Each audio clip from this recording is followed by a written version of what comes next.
中國國家，我真實姓名麥志誠，今年39歲。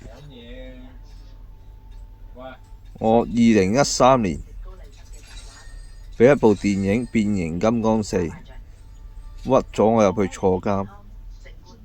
我鋪頭有招牌恒發冷氣水電工程，俾香港區議員李青霞，仲有電影行業一個叫張傲揚先生屈我入去坐監。中國國家，你哋唔係俾福建省城同香港國家嘅政府公務人員同美國國家屈一個市民啊，有商業登記嘅市民啊？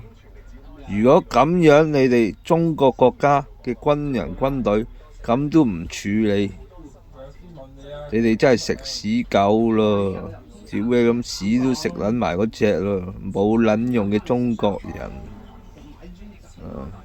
我麥志誠今年39歲啊，上訴緊啊，到而家都未有消息啊，2年啊。